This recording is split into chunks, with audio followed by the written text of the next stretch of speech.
Welcome back to Bitwig Studio, my friends. So I apologize for my long absence. There have been some things coming up in my life, and there have been some major technical difficulties on my end, which I will spare you the details of. So I hope everything's back up and running and we can get back into Bitwig here. So I figured today we do something really easy to get back into things. So this will be a tutorial on gating in Bitwig. Something probably aimed for people just starting out in Bitwig. So if you're a veteran, this might just bore you to death. But maybe even so, you're here, so maybe you can pick up some things that I do that you normally don't do. So what we want to do before we gate anything is to have a really moving, interesting sound in front of the gate. So what I did here is just use a 16 bar, simple, boring, not moving saw. I put some LFOs on here, which is my standard template for poly because I always use LFOs on my things.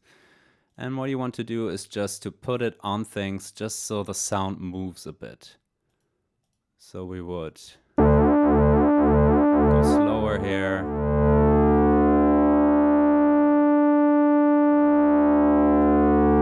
Just so something is moving. We'll put this on, I don't know, sync. Oops, I always click 3 times even though it's not needed here.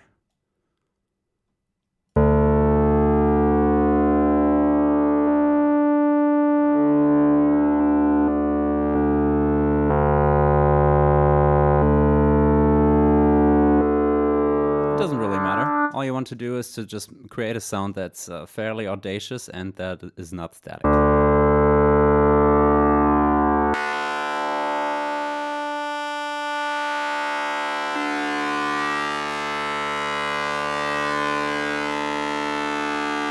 Like so, maybe. It doesn't really matter. What you're here for is the gate thing. What we want for the gate is we simply add a tool here. Now, actually, before we do that, there is something in Bitwig you might have seen which is called gate, but that is not normally what I understand as a gate, and some people don't understand as a gate. What a gate basically does is you can set a threshold of volume that is allowed through the chain. So, say we made this a little lower. We can set the threshold here as to where the gate shuts off your signal. So only a certain degree of decibels, if the volume is loud enough of the thing you sent in, of the synth or whatever it is, will get through, and everything that's lower in volume will just get, silenced. So this is not what we want to do for the gate. It's a different way of understanding a gate, I guess. So what people normally refer to as a gate is what we will accomplish here with the tool. So we want to, in a rhythmic way, adjust the amplitude of our signal. And of course we want to do this automatic. So we add another LFO, go on square wave, and put it on here. Now I will not press play, don't freak out, because as you can see, this would lower the volume all the way, and it would actually not move it back to 0, but it would also add extra volume, which is not what we want. So what we do here, what I normally do, is to turn the bipolar off, so it's only unipolar, as you can see. And then we go the other way, like so. Doesn't really matter if you go further than 36, negative 36. Unfortunately, or fortunately, I don't know, it is like it is. Negative 36 is the maximum here that you can go. So technically it's not a way of completely shutting off the signal. But for our intents and purposes, for most intents and purposes, it works just fine. So then of course we sync it to the tempo. You can play with some different faster speeds here. I like 1/16. We can turn the metronome on so we hear what we're doing.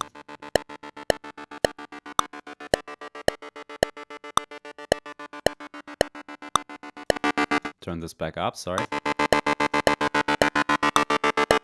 Now sometimes for me this doesn't really quite cut it because the phase, it just doesn't seem to be on all the time, especially for 1/16. Maybe I just like a slight bit of delay. Something about it just doesn't feel right. Especially if I have a bass line going in the back or some rhythm instruments, it always seems to be a little bit off. So what I like to do is to mess with the phase until it feels good.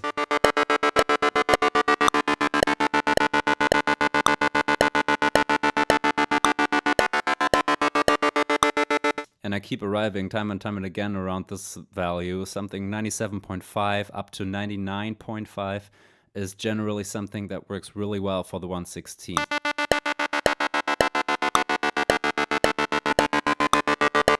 And then, as I mentioned earlier, it doesn't close it all the way technically, so really easy workaround for this, just to double this.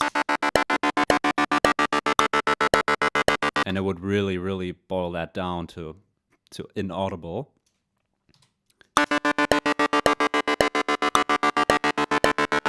But of course, if you wanted some more variety here, you could just copy this and just go for a different speed, reset the phase, because for slower speeds, the 0 phase seems to work well for me. So now the sound that you made goes through the 16th gate, and then it goes through the half gate. So in a way,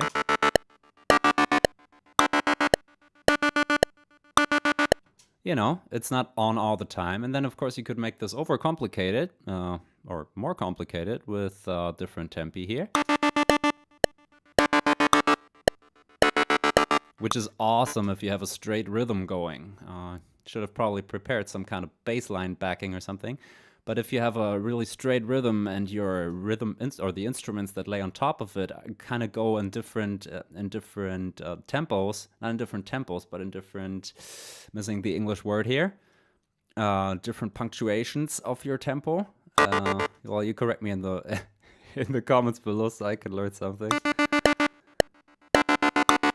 This works really well sometimes. So what else can we do? I want to mention that you can really go overboard with your sound that you put into the gate. So don't be afraid to do what you may normally sometimes avoid, which is to create sounds that are utterly crazy and terrible. So I try to make this happen here. We'll go with the random, with the stepped random, and we'll put this on the filter maybe, and on the sync, which would sound really harsh and questionable.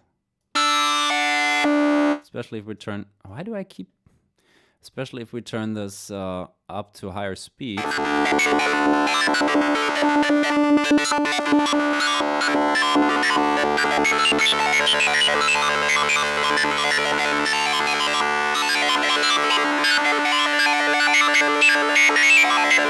So, I don't know, most people would probably not dig that sound a lot unless you're really into electronic music, which I am, of course, as well.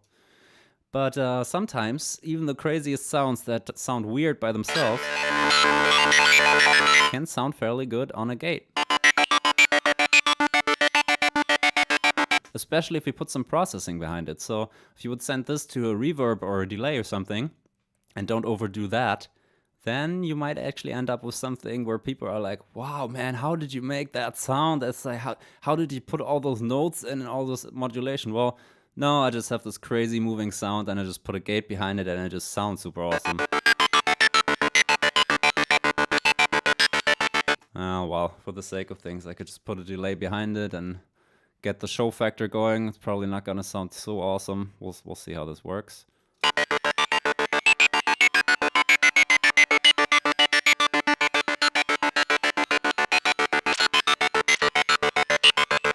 Probably use a stereo delay, the delay 2 or a dedicated stereo delay plugin to really make that wide, which we will do some other time. It's all you know, you will do what you want to do with this. So of course now we want to save this in a way so we don't have to keep doing this every time we need a gate, especially if we have a sound made that we don't really know what we want to do with. It's awesome to just be able to grab a gate and throw it behind it and see what happens. So for that purpose, we open our browser, we select our tool or our gate, and we hold the left mouse button, drag it to the right. And then we just give this some name that we can recognize later, like something like this, gate 16th tool. And maybe I don't want the word to use the word tool because then it would pop up every time, even though this is a preset, so why not? And just some tags, gate, gated, gatish, Gatorade. Shouldn't probably have said that, right? Let's not talk about weird things to put in your body. Like so. we simply go to presets. This is this funny little button up here, and you would enter gate. And here it is. Just delete our old one. Have some terrible sound that you don't know what to do with. And drag it on. Awesome. So in this way you can build your library up really well with tools that you keep using all the time and all the time.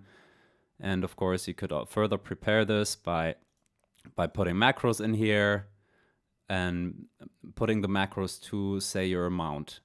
Because another thing that, why do I talk about this? Might as well do it. Like so. Put the amount all the way down. The amount is the amount of which this tool plugin applies and grips and changes your signal. So on 0, nothing happens.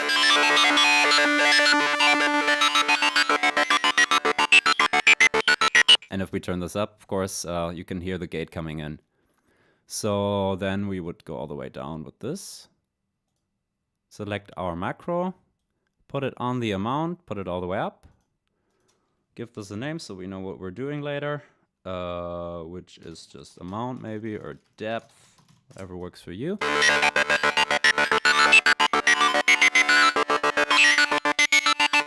And you can tell if we put some effects behind this would already be awesome.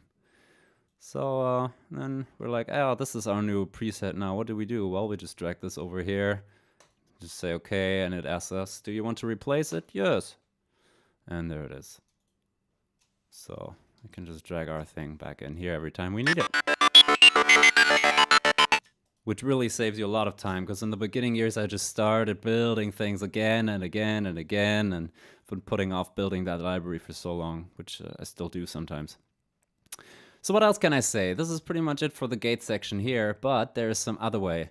Because if we do use this way of gating, it's always fairly standard and the same. You can, of course, and how easy and awesome is that we can just drag it in. You could, of course, automate this rate, you know, and make variations happen that way. But sometimes you want a pattern for gating. And for that, I don't use a Bitwig own thing. Sometimes I draw in things. Whoops. I draw in the volume, for example, like so. This is another way of gating, which is fairly time consuming, but you have total control over what you're doing.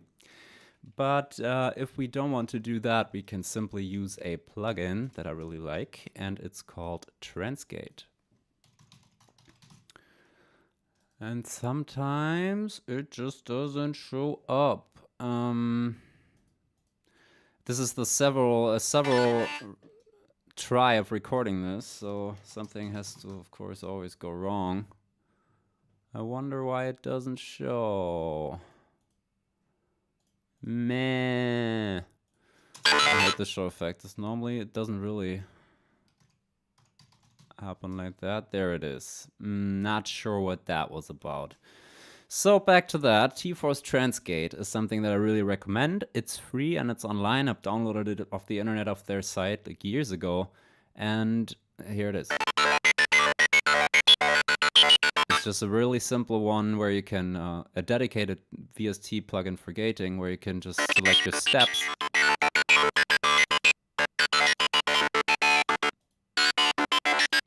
And just really kind of Fruity Loops-like, FL Studio-like, sequencer-like, make your gate.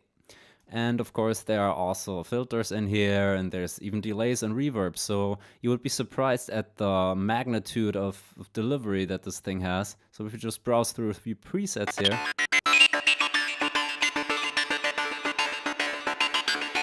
I mean, wow.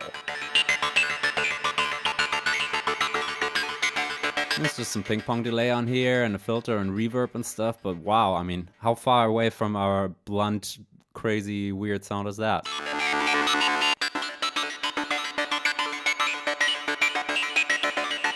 And this also shows you the power of gating things and working with them in the right way. With some reverb and some delay, you can achieve awesome results out of a really unseeming and questionable basic material. So I recommend you check out this plugin. If it's still online, I'll find it somewhere. I'll put a link down below in the description. And of course, for gating, you can also use all sorts of sound sources. So if you have a friend who can sing really well, have her record a long phrase, or you could have somebody play piano, or you could just use a chord, or you could even use, you know, some type of pad sound that morphs or something. It doesn't really matter. Just make sure it's kind of long and it has movement in it. And however you make that happen, put a gate behind it, or put our self-made gate behind it, and mess a bit with sending the output to effects and such to really blow people away with your awesome skills. So this is it for today. I think I will get back to re-recording all the other things that didn't work out like I wanted to. Really happy to be back. Thank you for your time. And if you still need Bitwig, you can find it down in the description below. You can find a link, and of course the link to Transgate if I managed to find it somewhere. So I hope you learned something, and I hope to see you here. Thanks for sticking around on this channel. Your comments are always really welcome and appreciated, and I appreciate you all watching a lot. So see you in 5 minutes, my friends. Bye-bye.